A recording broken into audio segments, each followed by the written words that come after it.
Ladies. Shri Vasudeva Vacha.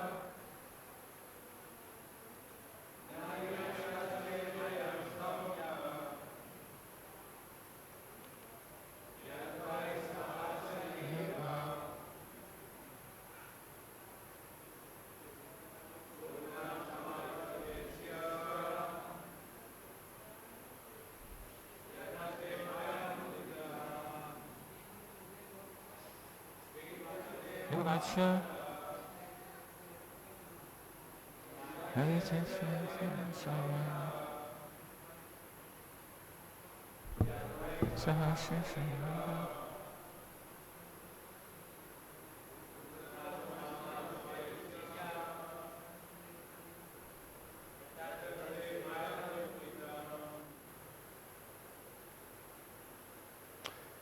Shri Vasudeva Vacha. Shri Vasudeva said, Na, not, he, indeed, Asya, from Devaki, Te, of you, Bhaya, fear, Somya, O most sober, Yat, which, Vi, indeed, Sa, that omen, Aha, dictated, Asaridavak, a vibration without a body, Putran, all my sons, Samarpayishe, I shall deliver to you, Asya, of her, Devaki, Yata, from whom, Te, your, Bhaya, fear, Uthitam, has arisen. Vasudeva said, O best of the sober, you have nothing to fear from your sister Devaki because of what you heard from the unseen omen. The cause of death will be her sons. Therefore I promise that when she gives birth to the sons from whom your fear has arisen, I shall deliver them all unto your hands. Vasudeva said, please repeat, O best of the sober, you have nothing to fear from your sister Devaki because of what you've heard from the unseen omen. The cause of death will be her sons. Therefore I promise that when she gives birth to the sons from whom your fear has arisen, I shall deliver them all unto your hands. Purport by His Divine Grace A.C. Bhaktivedanta Swami Srila Prabhupada. Kamsa feared Devaki's existence because after her 8th pregnancy she would give birth to a son who would kill him. Vasudeva, therefore, to assure his brother-in-law the utmost safety, promised to bring him all the sons. He would not wait for the 8th son, but from the very beginning would deliver to the hands of Kamsa all the sons to which Devaki would give birth. This was the most liberal proposition offered by Vasudeva to Kamsa. So each year thereafter, in due course of time, Devaki gave birth to a child. Kamsa knew the value of Vasudeva's word of honor, and he was convinced by his argument. For the time being, he desisted from the heinous killing of his sister. Thus Vasudeva was pleased and praised the decision of Kamsa. In this way, he returned to his home. When the first son was born, Vasudeva kept his word of honor and immediately brought the child before Kamsa. It's said that Vasudeva was very much elevated and famous for his word of honor, and he wanted to maintain this fame.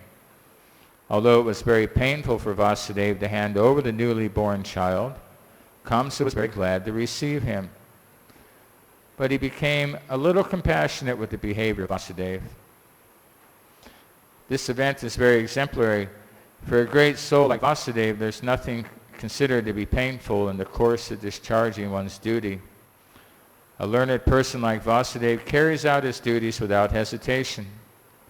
On the other hand, a demon like Kamsa never hesitates in committing any abominable action. It's said, therefore, that a saintly person can tolerate all kinds of miserable conditions of life.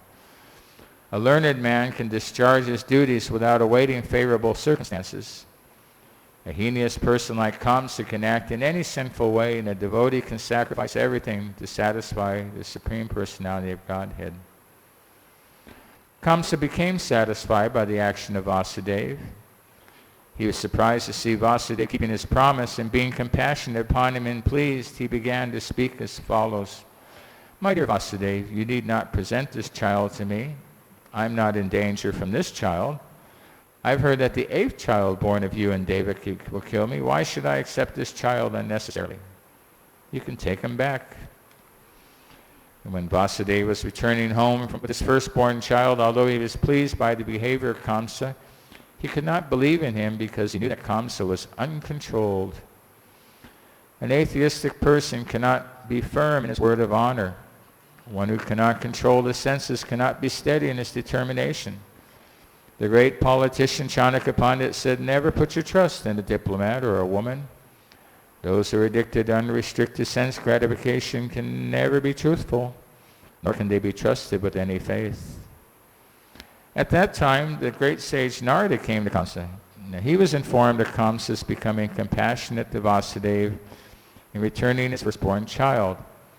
Narada was very eager to accelerate the descent of Lord Krishna as soon as possible. He therefore informed Kamsa that in Vrindavan, personalities like Nanda Maharaj and all the other cowherd men and their wives, and on the other side Vasudeva, his father Surasena, and all the relatives born in the family of Vrishni, of the Yadu dynasty, along with all their friends and well-wishers, were actually demigods.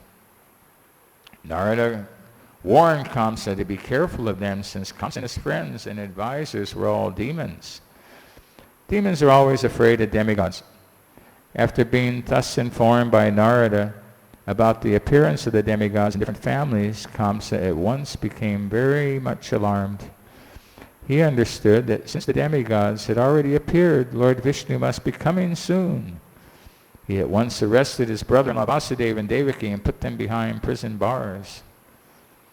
Within the prison, shackled in iron chains, Vasudeva and Devaki gave birth to a male child year after year. And Kamsa, thinking each of the babies to be an incarnation of Vishnu, killed them one after another. He was particularly afraid of the 8th child, but after the visit of Narada, he came to the conclusion that any child might be Krishna. Therefore, it was better to kill all the babies who took birth from Devaki and Vasudeva. This action of Kamsa is not very difficult to understand. In the history of the world, there are many instances of persons in the royal order who have killed their father, brother, or whole family and friends for the satisfaction of their ambitions. There's nothing astonishing about this, for members of demoniac, greedy royal order can kill anyone for their nefarious ambitions. Kamsa was made aware of the previous birth by the grace of Narada. He learned that in his previous birth he had been a demon of the name Kala-Nemi, and that he had been killed by Vishnu. Having now taken his birth in the Bhoja family, he decided to become the deadly enemy of the Yadu dynasty. Krishna was going to take birth in that family, and Kamsa was very much afraid that he would be killed by Krishna, just as he had been killed in his last birth. He first of all imprisoned his father Ugrasena, because he was the chief among the Yadu, Bhoja, and Andaka dynasties. And he also occupied the kingdom of Surasena, Vasudeva's father. He declared himself the king of all such places. So we can only imagine how powerful that Kamsa was, to be able to do that. First, he had the audacity to, that he was ready during the wedding procession to chop off his sister's head. Now, the fact that he felt he could do that without any repercussion and that nobody would stop him meant that he was on top of the world, really. He was so powerful. He was able to get his own father, who was the king, put in prison. So he had a lot of people listening to him and a lot of people following his directions. So he was able to cause so much trouble. And this is called the burden of demoniac leader in society. So Krishna's yada yadahi dharmasya glanir bhavati bharata abhutanama dharmasya, that he comes to rid the earth of people like that, to protect the devotees and to annihilate the miscreants. So Kamsa was a member of the demoniac greedy royal order that can kill anyone for their nefarious ambitions. Today's society, has anybody noticed that there's a lot of demoniac leaders? I think we're feeling pretty overburdened right now by such demons that are running society, that have the ability to kill others, and they don't seem to have any they don't have any remorse, and nobody seems to be able to stop them. They start wars, and like in the Middle East, there's a war going on in so many different directions that the whole neighborhood just became like unbearable. And then a few years ago, people just marched out of the Middle East and up into Europe because it was just so much. It was just unbearable, with people with different armies shooting at one another, and then there's no, everything gets blown to bits, and then there's no food and no water available. And we feel that the burden much more. I mean, this was when Kamsa was the ruler. That was 3000 BC. That was a long time ago. And we know from the description of the 12th canto of the Srimad Bhagavatam that things are always getting worse. Kali Yuga means an iron age. There's different yugas, different times. But people are becoming more and more godless and more atheistic, and thus they act more like animals and have less concern for. They have all the different pillars of religiosity are destroyed. They say that, from massive intoxication, people lose the ability, the religious pillar of austerity. And then from all the meat eating, which is really rampant, then people lose the mercy, quality of mercy. And then from illicit sex, then they lose the quality of cleanliness. And from gambling, they lose the quality of truthfulness. So what happens is you have a society that's devoid of truthfulness and mercy and austerity and cleanliness. So it becomes like a kind of a hell on earth. And it's very much unfortunate in that we have to undergo this type of world. We have some relief here because we're here in Mayapur Dham, Mayapur Dham isn't part of it's situated within the material world, but it's actually the spiritual world. Srimati Radharani created Mayapur. She decided to make a nice garden for Krishna. So she brought in flowers and trees and different animals from all over the universe, all these birds. You notice there's a lot of different kinds of birds here. And lots of flowers. All the trees bear fruit. You know, like one time Prabhupada was walking in Los Angeles and he said, there's palm trees all over the place here, but you don't have any bananas or coconuts. But in Mayapur, the trees there's a lot of really amazing trees. They bear fruits. So Srimati Radharani gathered trees and creepers and different kinds of animals. You know, we see here that you can walk around and bump into elephants and monkeys and those little mongooses that scoot around, and you know, it's like living in a zoo sometimes. You know, like you see so many things. One time I was walking by the Goshal, and this big, huge, like panther kind of thing ran right in front of me, and off into the bushes. It was like some kind of gigantic cat. The thing had to be at least this big and this tall. And I was simply amazed by it. I said, hey, I turned around to the devotees that were walking behind me. I said, did you see that? And they said, oh yeah, we see those things sometimes. I don't see those things sometimes. I was amazed. It was like, so Srimati Radharani brought in the animals. She brought in all these different wonderful things. And then colorful dress, she stood outside the garden and played upon the flute to attract the attention of Krishna. Now, we know that Krishna plays flute. Well, Srimati Radharani, she plays flute also. And then Krishna came and said, oh, what a beautiful garden you've made for me. We'll call it Nava Vrindavan, like New Vrindavan. I mean, there's New Vrindavan in West Virginia. But another name for Mayapur is also called New Vrindavan because it's non-different than Vrindavan.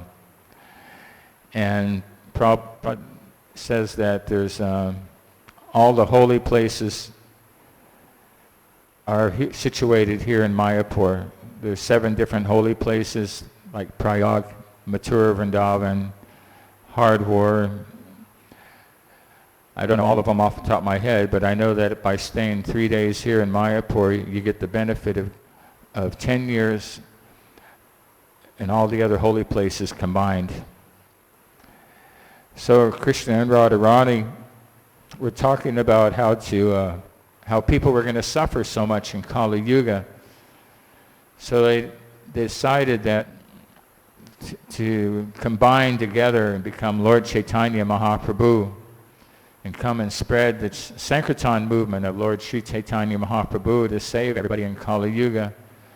And Radharani suggested that, well, let's bring this garden down to the earth, and that way there'll be a place that's part of the spiritual world, but it's situated within the material world, so that people can take shelter here in Sri Mayapur Dham.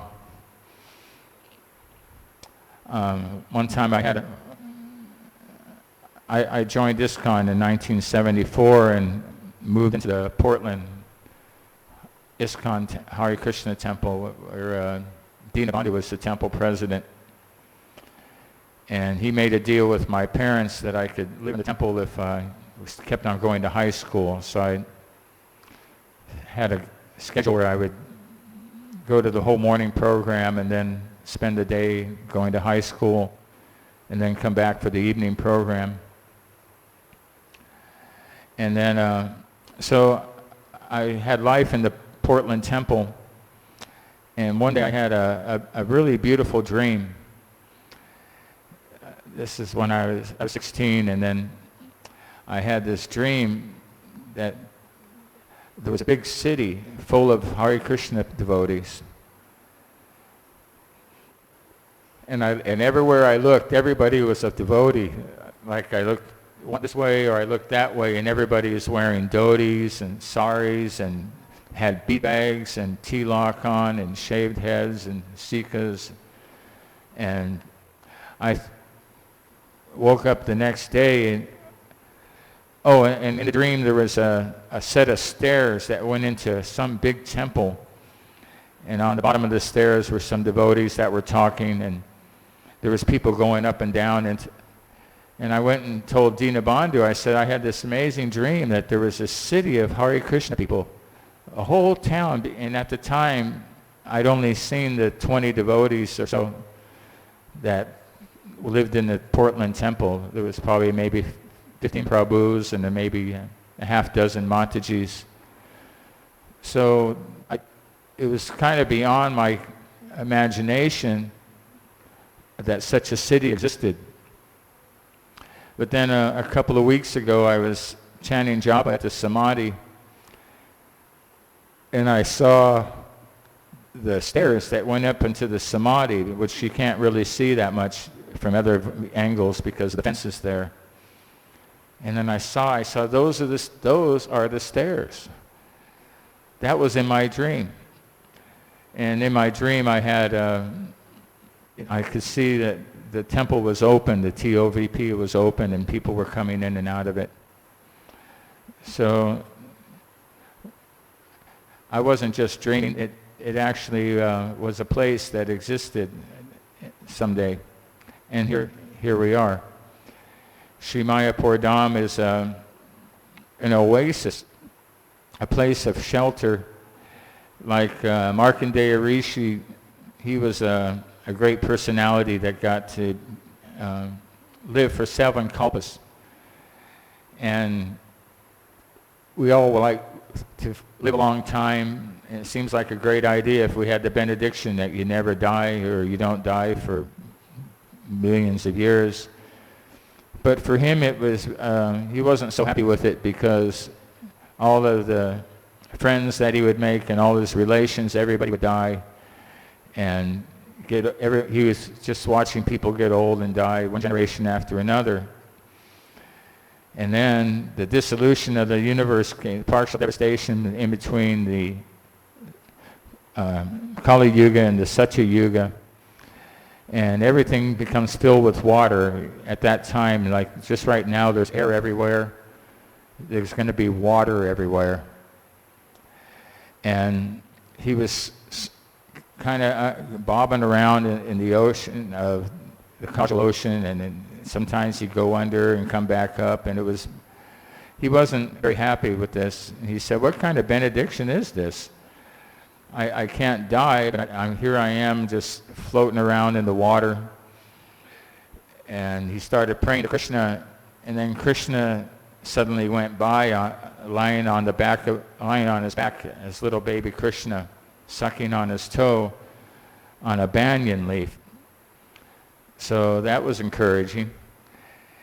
And then in the distance, he saw an island. He saw, land ho. So he decided to start swimming towards it. And when he got close, he saw that there was a tree there and a sarabi cow at the foot of the tree. So he paddled over there, and then the sarabi cow jumped in the water and pulled him out and brought him onto the shores. And this was Godruma Dweep. That's why it's called Godruma. Go means cow, and Druma means plant or tree. Vriksha also means tree specifically, but Druma means plant, or in this case, Godruma is the place where the cow was, under the tree. So Mayapur has been around a long time, a place of shelter for many different sages and personalities. Actually, everybody who's anybody is in spirit in our parampara or in the Vedic literatures has come to Mayapur for purification. We know that Lord Ramachandra, for instance, when they got banished, Lord Ram came here before going to the other forest, Dandakanya, I think it's called. Yeah, he came here first for do some penances, austerities, and take shelter of the Mayapur Dham. He was with Lakshman and Sita. And when Lord Ram, who's described as the color of green grass, he told Sita and Lakshman, he said, you know, I'm going to be coming back here in the Kali Yuga. And you, Lakshman, you're going to be my brother, Lord Nityananda. And Sita, you're going to be Vishnu Priya. And I'm going to take sannyas at a young age and leave you crying in my mother's arms. So then Sita said, well, why would you want to go and do that to me? And he said, well, you know, the happiness of Vipralambya is much higher than the happiness of Sambandha. The happiness of separation is the highest ecstasy. And I'm going to be teaching, when I come as Lord Gauranga, I'll be teaching the happiness of separation from the Lord. What's it? Gopi Leela. And like the gopis, they're always feeling ecstasy of separation from Krishna. They always think about Krishna. Like the gopis, in Vrindavan, they can see that Krishna's footprints in the ground. So Krishna is hiding from the gopis, and they're trying to find him, so they're following along with these footprints. And then they see that they see all the auspicious marks on the footprints that Krishna has on his lotus feet, the trident, the conch shell, the different markings. And then they see, oh, there's another set of footprints next to them. It must be a gopi that has somehow pleased Krishna more than we have. Somebody that Krishna is with. And then, oh, look, here, Krishna, those footprints disappear. Krishna must have put that gopi upon Krishna's shoulder. She must be very proud to have Krishna underneath. And then they say, oh, here's a place where Krishna is standing on his toes, so he must be reaching for flowers for this gopi. And then they finally, they come along, they keep on following the footprints. Then they finally meet Srimati Radharani, who had because she was a little proud of being Krishna's favorite, she got left up she was on the shoulders and then somehow ended up in the branch of a tree. And then the gopis, they weren't complaining anymore. They were just had sympathy for Srimati Radharani. And then together with Srimati Radharani, they all talked about Krishna and were in loving separation, the mood of separation for Krishna. So that's considered the highest ecstasy in spiritual life, the Vipralambya, separation from Krishna. So we all experience separation from Krishna because we've all come into this material world and we've all become separated from Krishna, but due to our own desire. And we're overburdened by the different demons in this day and age, but we're saved by Lord Chaitanya, who comes to give us shelter in the form of Sri Mayapur Dham and especially in the form of the holy name of the Lord. The holy name of Krishna, all of Krishna's potencies are situated within his holy name. And the Sankirtan movement is the Panacea. All glories to Sri Krishna Sankirtan, Anandam Buddhivardhanam. It gives us the happiness. So we're all crying out to Krishna when we chant Hare Krishna, Krishna Krishna, Hare Hare, Hare Rama, Rama Rama, Hare Hare. Like a child crying for its mother. And the Sankirtan movement has spread all over the world, and that's why we're all brought here together. This is the English class, so English is a very international language. It's the third largest language spoken in the world. The first one is Chinese, but most of the people who speak Chinese are in China, so we don't really notice, but actually more people speak Chinese than any other language. And then the second one is Espanol, or Spanish. And even though Spanish is the second biggest language in the world, it's not used like as much as English. English, even though there's more people who speak Chinese and more people who speak Spanish than English, English is the language that Srila Prabhupada translated his books into, and it's a very international language, isn't it? A lot of people learn some English, especially in doing business from one country to the other. So, therefore, we have all devotees from all over the world sitting here in this English class. There's how many of you are actually from England? Is there a single person here from England? No, but we somehow all speak English. So Srila Prabhupada, he translated his books into English because he knew that was the language, a pillar language, and then from that it could be translated into all the other different kinds of languages. And therefore we have Srila Prabhupada's books in 26 different languages, I believe, at least, maybe more, last time I counted. And the Sankirtan movement, Srila Prabhupada, he sent devotees who spoke English with his books to different places all over the world and started the Sankirtan movement. I'd like to say a little something about Nikhilananda Prabhu. He's a German devotee who's, I have heard, has passed away in the last few days and left his body.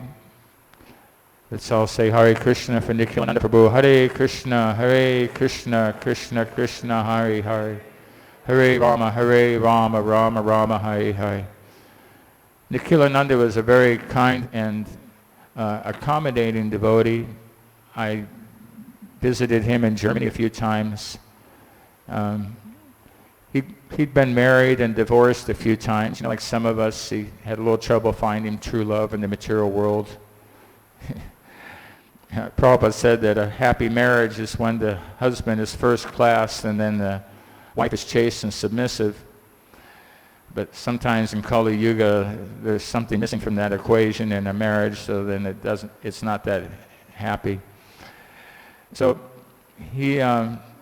I'm not sure exactly what he was doing in the last few years, but one thing he did that was very significant was he took the Sankirtan movement to Beirut, Lebanon.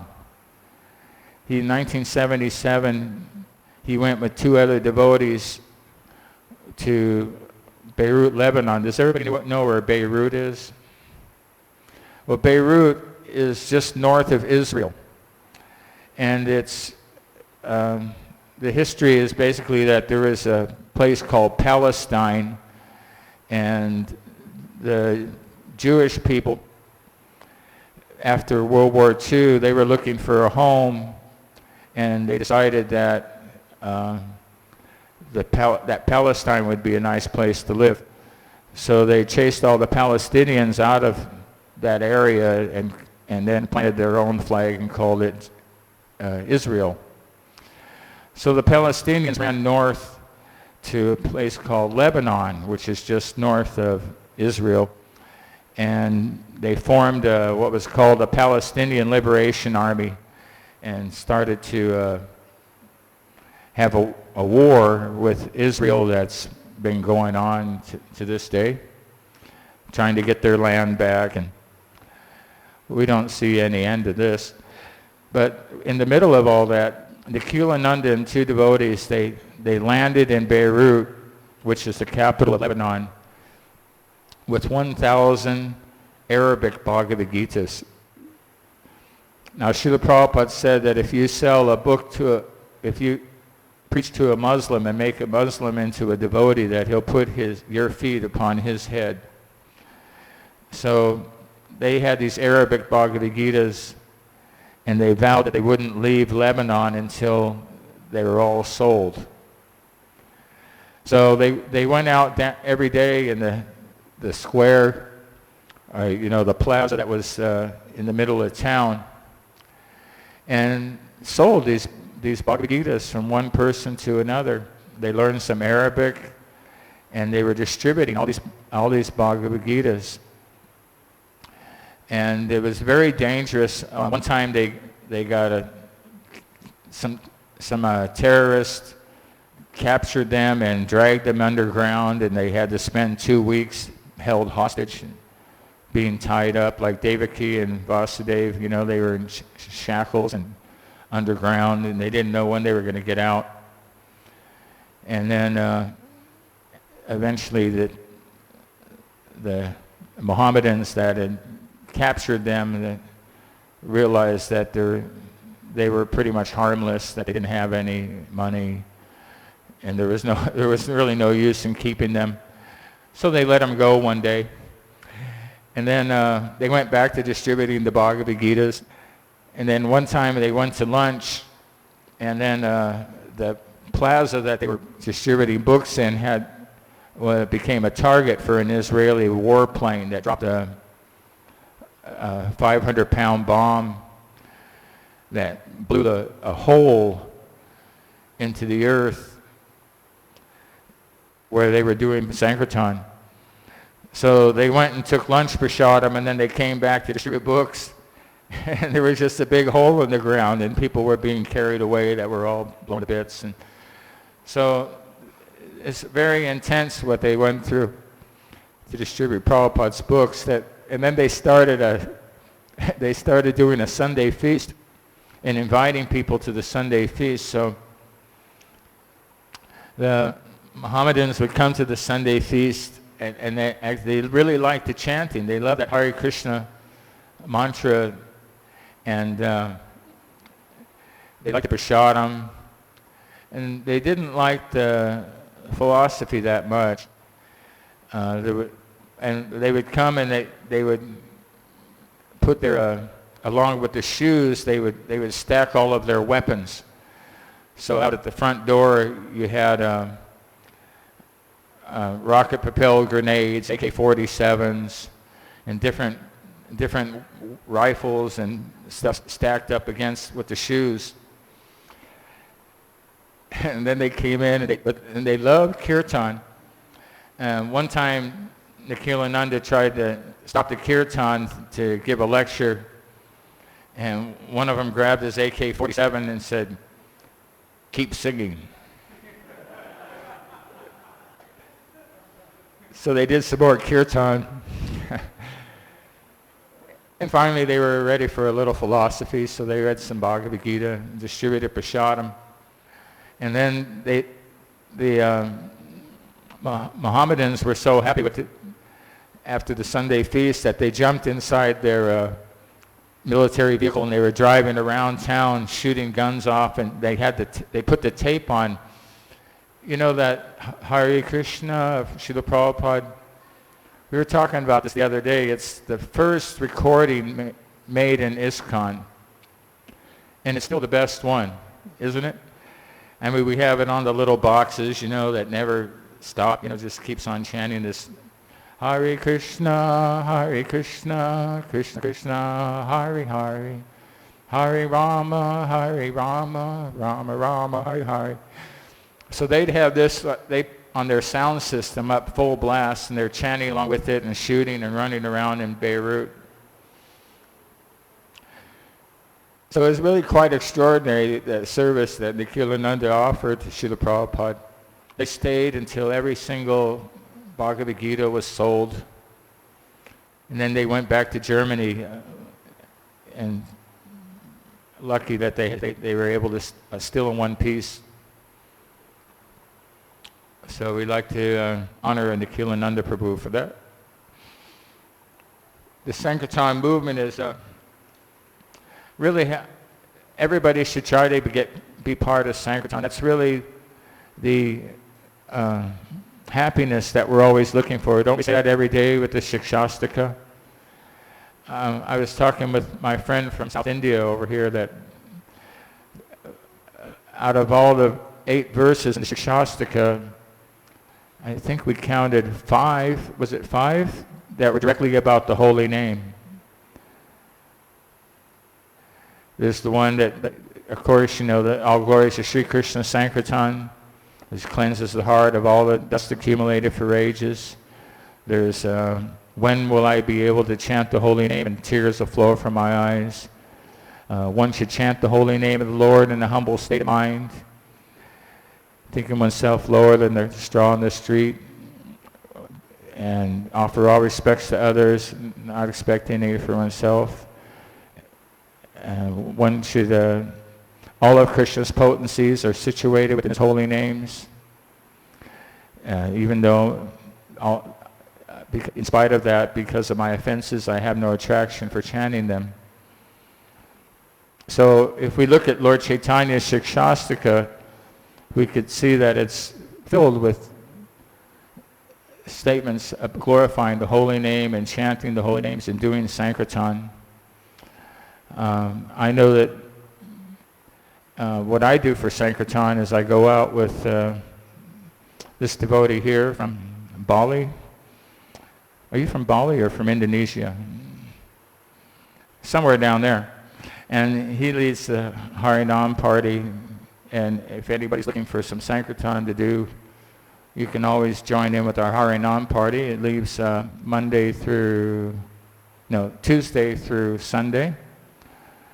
I wouldn't say it's rain or shine, but most days we go out and you can do Harinam, and they just love to see the local people like to see the foreigners chanting Hare Krishna. We have the Gaurnitai deities, and it's easy to sell books to people.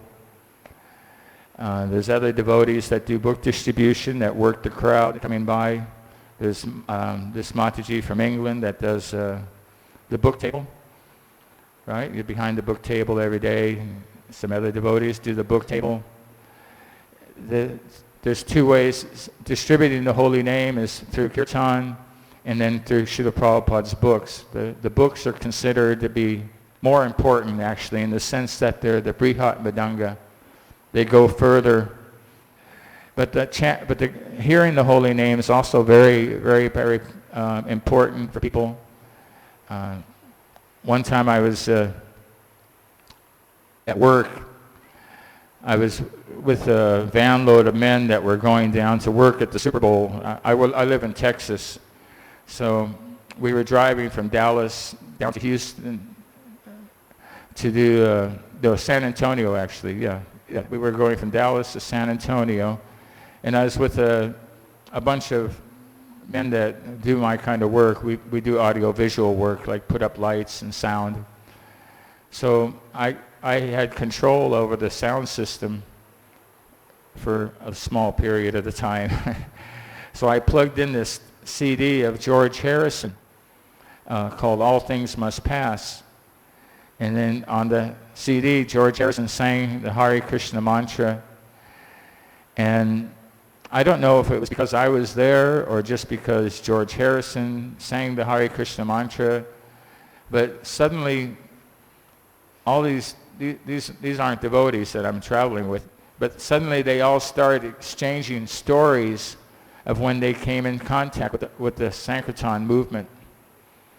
I mean, one guy in particular, Steve, he was the kind of person I never really thought about as having ever had any contact with Lord Chaitanya, because he's just kind of a grumpy guy. He never seemed to smile, and African American that seemed to grow up on the bad side of town, and he was kind of like nobody messes with Steve kind of person.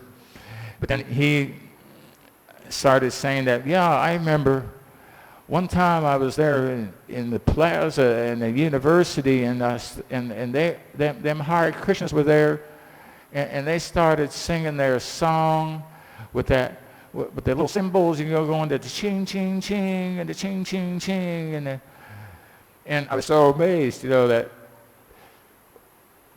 incident had stuck with Steve for his whole life, from whenever it happened.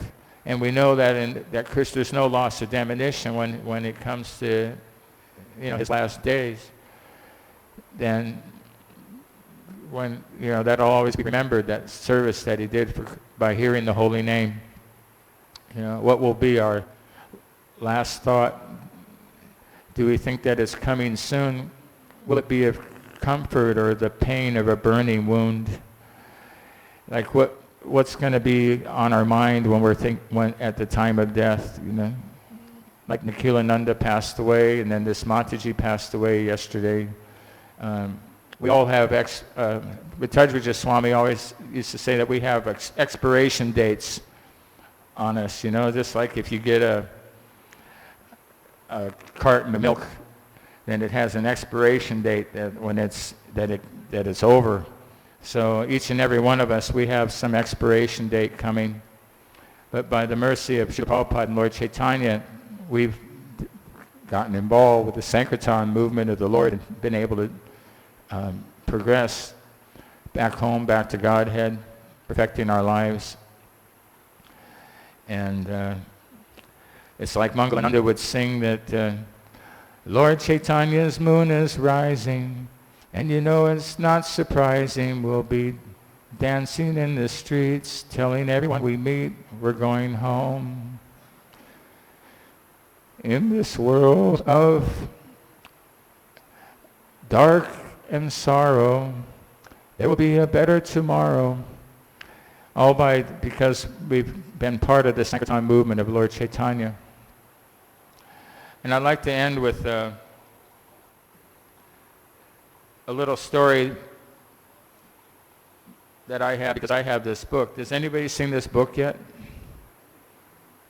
Only one person. So I'd like to just read. This is Yogeshwar's book, Swami in a Strange Land. It's the latest about Srila Prabhupada. And it has a story of the first Harinam Sankirtan party outside of India, when the Swami announced one morning, "I'd like to chant in public." And his students shook their heads in awe. They never knew what he was going to do next. "Perhaps in a park," he said. "You decide where." And the small group that constituted his regular attendees hesitated by two counts. One was over breaking laws governing public assembly, and the other hesitation was on principle. Until then, they never chanted outdoors. Wasn't chanting their private thing? What did the Swami think he was doing? Did he really believe he could convert all of New York? "You won't be afraid when you start chanting," the Swami reassured them. "Krishna will help you." The following Sunday, the Swami set out across 3rd Street and walked 10 blocks west of Washington Square Park, which happens to be Prabhupada's last place in America that he appeared publicly in 1976. So this was 10 years earlier. And a dozen regulars followed behind. Keith Ham, Kirtananda, duly chastened from his insistence that something impersonal spoke to Krishna, had shaved his head and worn a saffron cloth wrapped around his waist. Car slowed down. A driver poked his head out the window. "Hey, you forgot to change your pajamas. Get a job." Bikers and pedestrians gawked, pointing and shaking their heads. "We're making public spectacles of ourselves," Hayagriva thought, and kept his eyes riveted on the Swami, who floated along, oblivious to stares and jeers. Wally, or Umapati, had voiced similar hesitations over painting his forehead like the Swami did, or bowing down, or in any way becoming Indian. I'm not asking you to become Indian, the Swami had assured them. Krishna consciousness was a culture, not a religion. They arrived at the park and walked into the 10-story marble arch that flanked the entrance. The Swami slid out of his pointy white shoes and sat down on the grass next to a sign that said, "Keep off the grass." He took out his kartals and began to chant, "Hare Krishna, Krishna Krishna, Hare Hare. Hare Rama, Rama Rama, Hare Hare." A teenager with bongos walked over and tapped out a beat. A crowd congregated around him, and a sailor ground out a cigarette with his shoe. "What the hell is this?" he muttered. A few minutes later, police arrived and pointed to the sign. The Swami read the sign, "Keep off the grass," nodded, rose, moved off the grass, sat down on the hot asphalt sidewalk, and resumed chanting. The police shrugged and walked on, and the matchless gift regulars beamed at their teacher's deft handling of authority. The crowd around them grew. The public chanting wasn't so bad, the regulars thought. It was cool. A half hour later, the Swami stopped Kirtan, opened his Bhagavatam to the preface, and handed it to Hayagriva. "Read," he said. Wheeler stood and looked around the crowd, wondering if any of his university colleagues were watching. Quote, "Disparity in human society," he read aloud, "is due to a godless civilization. There is God, the Almighty One, from whom everything emanates, by whom everything is manifested, in whom everything is merged rest. Material science is trying to find the ultimate source of creation very insufficiently, but it is a fact that there is one ultimate source of everything that be. The ultimate source is explained rationally and authoritatively in the beautiful Srimad Bhagavatam." As he read, he hardly recognized himself. It felt, he later describes, as though some larger voice was speaking through him, something ancient and wise, and the sensation was strangely exhilarating. So that made the newspaper, and this is the first newspaper article about Krishna consciousness from the Village Vis Other, printed in 1966 in New York. And that began Srila Prabhupada's worldwide Sankirtan movement. Hare Krishna. Are there any questions or comments on this class? Yes, Jude.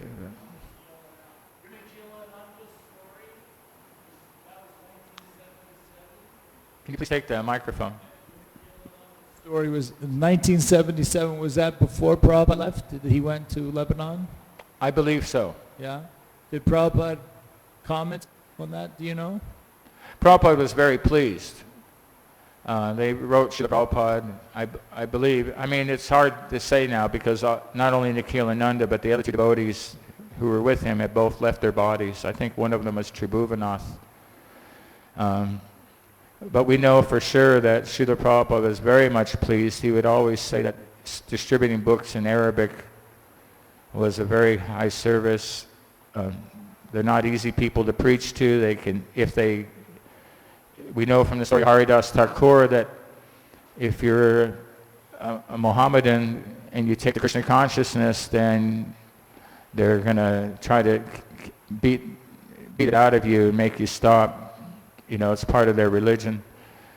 So it's a very glorious thing to be able to preach to those people and help them become Krishna conscious. So we'll end here. Thank you very much for coming. All glories to Srila Prabhupada. All glories to Sri Krishna Sankirtan. Hare Krishna.